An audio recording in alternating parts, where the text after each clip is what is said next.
Greetings, my dear viewer. You're on the channel The Price of Cheating. The channel is for those who appreciate traditional family values and condemn adultery. So be sure to subscribe to the channel. Let's get started. Do you really not understand, do you? Amelia's voice trembled, irritation building with every word.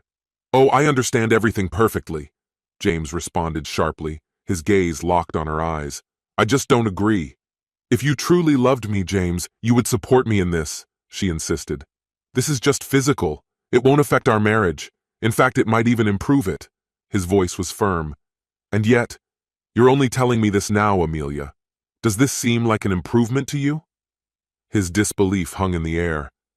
You're my husband. I want to spend the rest of my life with you. Why can't you just support me? Her voice wavered. It's not about being supportive. It's about the fact that I'm no longer your only husband, he replied coldly. This is absurd, she protested, shaking her head. Not at all. Now you have two husbands. The first is me, the one you chose, the one you built a life with and raised our children. And now you want to offer me the leftovers of your time. The second is the one who gets your passion, the version of you I once knew. He's the one you'll go to when things between us go wrong. The real problem, Amelia, is that I don't agree with this supposedly perfect arrangement.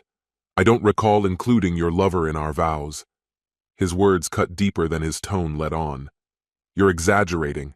You are my only husband. Oscar? He's just a distraction, something you can't give me, she countered. And I refuse to be the backup option. That's not up for discussion. James, you're oversimplifying the situation. You'd be surprised how many of our friends have lovers, and their marriages thrive. Her voice softened, hoping for understanding. Oh, you mean Madison? The one who's already on her third marriage? Seriously, Amelia? You're taking advice from a woman who behaves like, well, to justify your behavior? What did you expect from her? Insults won't change anything, she shot back. I've already made up my mind. For 25 years, I've rejected the advances of other men. I stayed faithful, content with a husband who was my equal in everything. Money, raising children, intimacy. But now, with the children nearly grown, I deserve more for myself. An innocent affair is the least of what I'm owed. And don't even dare to threaten me with divorce. You'll lose everything, the business, and I'll take the kids. Well, Amelia, James began thoughtfully after a pause, maybe your lover isn't so bad after all. I'll allow this, on one condition. Her eyes widened in surprise. What condition? I'll consider any reasonable option. It's simple. Since you're going to do this anyway, just record it. Send me the video. Are you insane? Do you really want to watch me with another man? She asked in disbelief. I just want to see how your enlightened views hold up. I'll show the video to our children, send it to your family, to our friends. Let's see if they are as modern as you think. Maybe they'll tell me where I went wrong. That's not happening, James. I'll meet with Oscar, and you won't get any evidence. You won't even know where we'll be. I'll have my fun, come home, and we'll continue living like nothing happened. Without saying a word, James left the room and went upstairs. Amelia, seething, paced below, trying to contain her anger. A few minutes later, he returned with a suitcase in hand. Go ahead, Amelia. Meet your lover. I'll get the evidence I need with or without your help. No, you won't, she hissed. As he walked out the door, he muttered to himself, She'll be surprised when I show up at room 553 of the Hilton tonight. He quietly chuckled to himself. Oscar, you fool. All because I took her phone while she was in the bathroom. Amelia approached room 553, her eyes nervously scanning the hallway. It seemed empty. The door opened, and Oscar stood there wearing only boxers, grinning as he welcomed her. She entered the room without making a sound. Nervous, huh? She teased before brushing her lips against his. I just want every moment to count, she explained. There's no point in wasting our time, she added. Take your time, he replied in a calm voice. This is just the beginning, she assured him. Tonight, I told my husband what's going to happen. There will be plenty of opportunities ahead. How did he take it? He asked. He wasn't thrilled, she admitted. But I think he realizes he doesn't have many rights left. I'll smooth things over with him in bed for a couple of nights, and everything will fall into a new normal, she declared confidently. But first and foremost, we need to be cautious. James is threatening to expose us. He says he's gathering evidence. We need to check the room for bugs or cameras. For the next 15 minutes, they meticulously inspected every corner of the room. Satisfied that everything was fine, Amelia slowly began to undress, while Oscar, already lying naked on the bed, watched her intently. As he reached out to touch her, a sudden noise at the door made them both jump. "What was that?" they exclaimed in unison, exchanging wary glances. Oscar cautiously approached the door and peered through the peephole. "There's a man lying in the hallway," he said, his voice puzzled. "He looks unconscious," he added, bewildered. Amelia quickly stood up and joined him. "Let me see," she said, looking through the peephole. Her breath caught. "That's my husband, James." "Oh, God!" she gasped. "How could he have found out where we are?" Oscar wondered aloud. "Should we call for help? Maybe he got hurt trying to break in." "No," Amelia said sharply. "He's probably just passed out. James suspects we're here, but he hasn't caught us yet. If we leave now, he won't have any proof. Maybe this will teach him not to follow us." "You're just going to leave him here?" Oscar asked in disbelief. "Yes," she answered firmly. "If he doesn't wake up soon, someone else will find him and call for help. At worst, he'll have a headache and wounded pride." They quickly dressed, stepped over James's motionless body, and left the room. Later that night, Amelia returned home, assuming that James would retreat to his dingy hotel, nursing his pride with painkillers. Her thoughts drifted back to her time with Oscar, and she relished the memories, hoping her dreams would only be filled with images of their next encounter, uninterrupted. Around 3:10 a.m., repeated ringing at the door, followed by a loud knock, woke her up. Throwing on a robe, she rushed to the door. Through the peephole, she saw an elderly sheriff standing on the porch, his uniform straining against his large belly. She cracked the door open slightly and asked, "How can I help you?" "Is this Amelia Davis?" the officer asked. "Yes, I'm Amelia," she replied cautiously. "What's happened?" "Your husband, James Davis?" he confirmed, his expression serious. "Yes, that's my husband. What's happened to him?" she asked, her pulse quickening. "I'm very sorry, ma'am," he began carefully.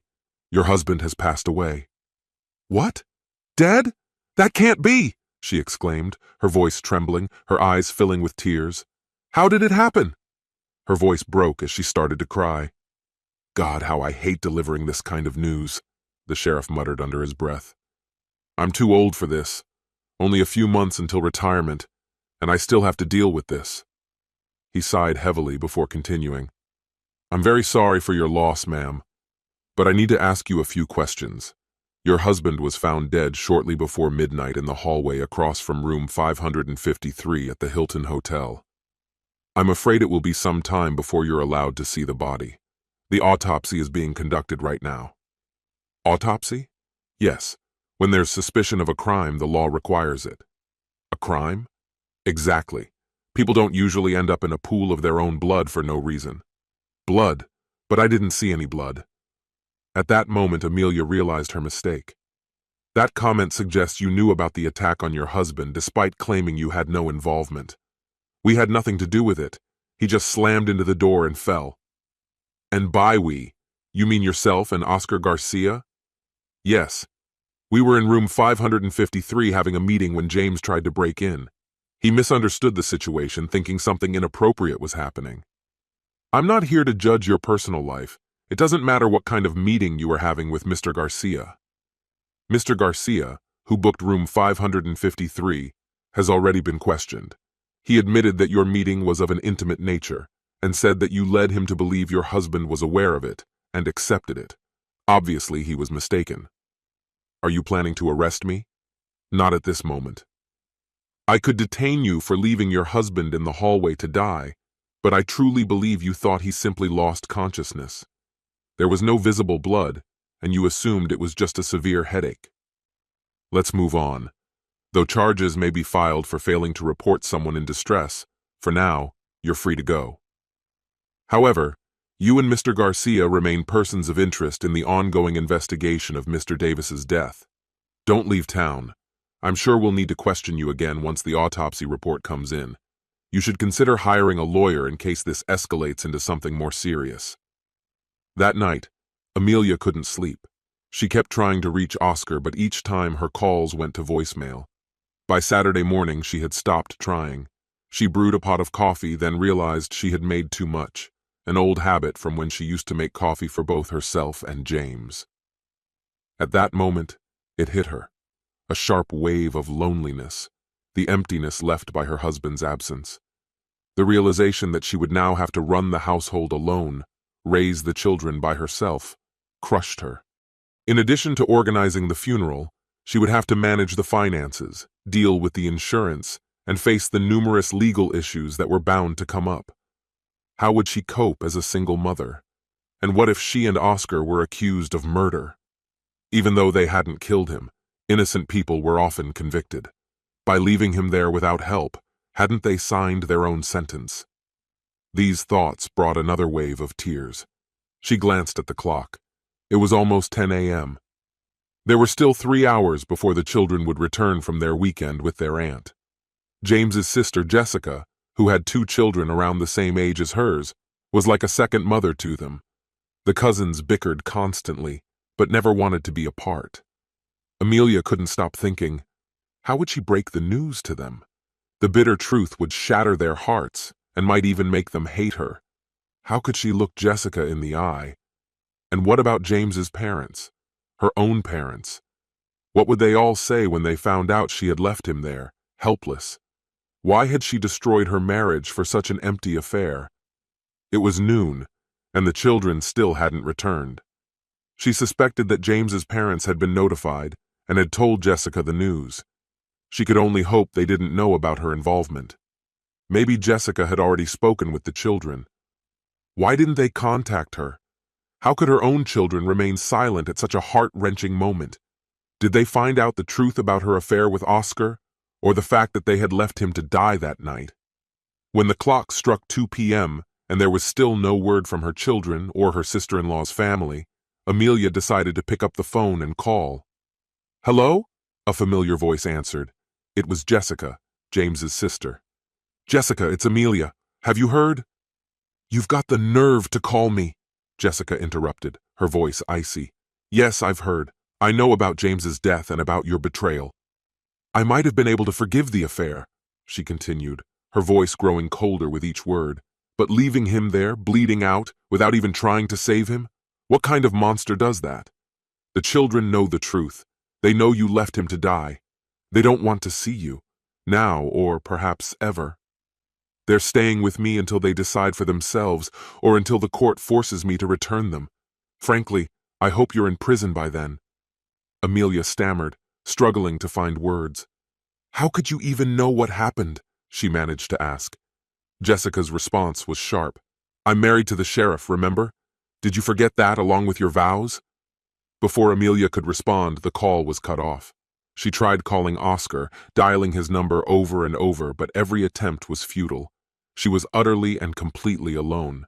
Despair took hold of her, and dark thoughts began to flood her mind. She turned to vodka, hoping to find solace in the bottle. The weekend passed in a haze of alcohol and loneliness. She barely ate, only leaving the house to get another bottle. By Monday morning, she was too ashamed and in too much pain to face reality. She called in sick to work.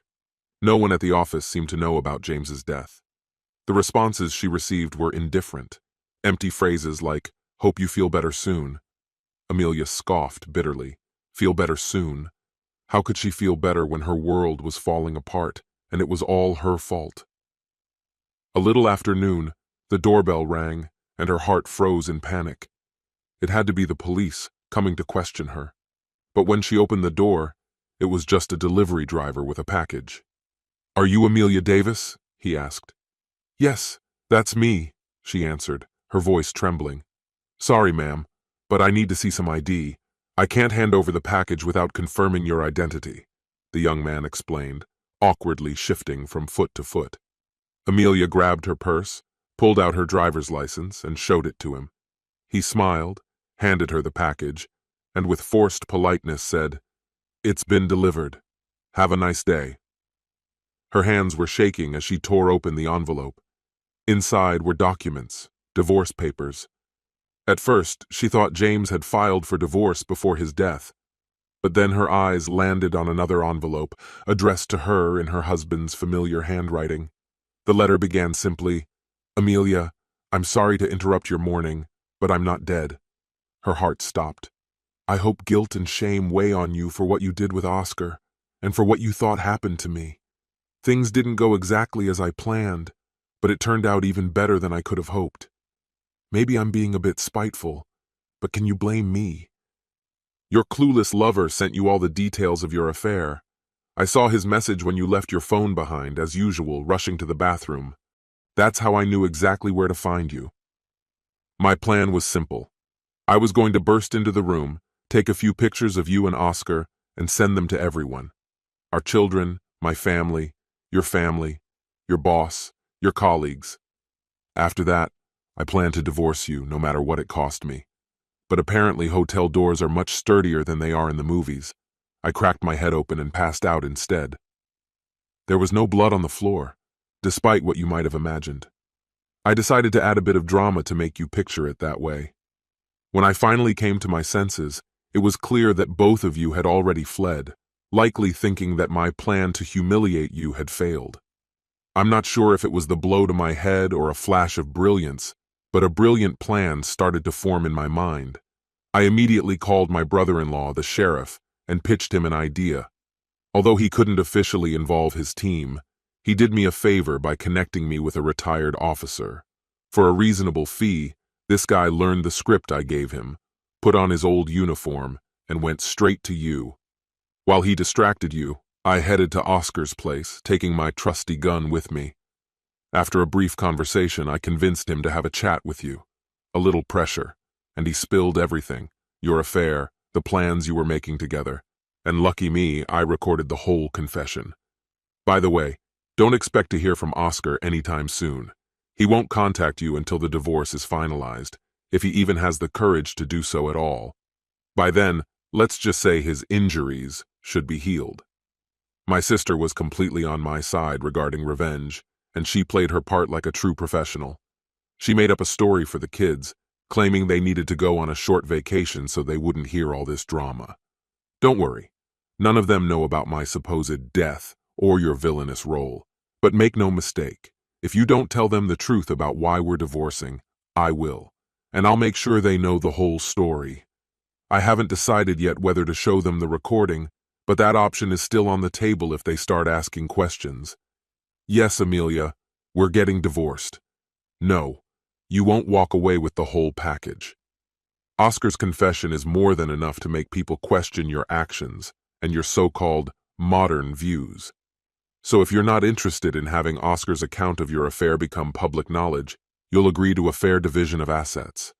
Don't even try to play dumb and deny that you slept with him. The moment you entertained that thought, you'd already crossed the line far enough to justify a divorce. Why didn't I file sooner? Well, I first needed some leverage.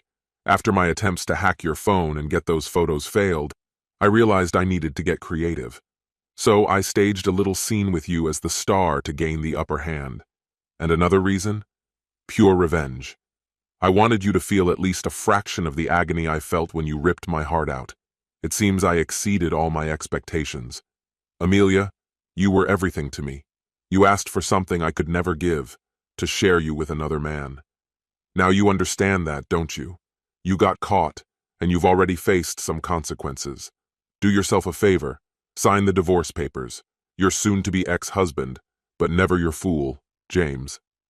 Amelia was heartbroken. She signed the divorce papers, and in the following months quietly allowed James to take the children whenever he wanted to see them. Over time, she admitted to the children what she had done. It took a while before they started talking to her again, and even longer before they forgave her. Their father never found a big enough place for them to stay with him for more than a few nights, but they never felt the same connection with their mother after her betrayal. Amelia kept her relationship with James polite whenever their paths crossed, and always invited him to important events like birthdays, Thanksgiving, and Christmas. What could have been happy anniversaries became sad reminders of her mistake. Even when James brought a date to some of these gatherings, Amelia greeted her with politeness, but deep inside, she prayed that none of these women would become a permanent part of his life. As for Amelia herself, she completely stopped dating. Even the thought of flirting with anyone was unbearable to her. On the second night after their divorce, on Christmas Eve, the presents had been unwrapped, and for a fleeting moment, they acted like a real family again, pushing the past aside. The children kissed their father goodnight and went to bed. Before James could leave, Amelia asked him to stay for a cup of coffee. She needed to discuss something. He agreed. They sat together, silently sipping coffee, before Amelia finally found the strength to say what had been weighing on her heart for so long. "I'm so grateful that you found the time to be here today. It means more than words can express, not just for the children, but for me as well. James, despite all the mistakes I made, mistakes that destroyed our family and our marriage, I never stopped loving you. I want you to believe me when I say that none of this was your fault. For all the pain I caused, I am truly sorry. I know these words come too late and they won't change what has already happened, but I needed you to hear them. Amelia, I will never be able to forgive what you did. Your words still echo in my mind when you said you wanted to have an affair. I wish only one thing for you, that you experience what I went through. We'll communicate, but only for the sake of our children." "I understand." Amelia's voice trembled. Her tears flowed as she lowered her head, unable to meet his gaze, overwhelmed with guilt. 2 years later, James remarried a wonderful woman whom he met by chance in a cafe. Amelia's life, on the other hand, fell apart. She was diagnosed with a serious illness, specifically a brain abscess. When the illness was discovered, James took on the responsibility of caring for and raising the children. Whether it was karma or fate, only God knows. This concludes the story. If you like it, then put your powerful like and subscribe to the channel.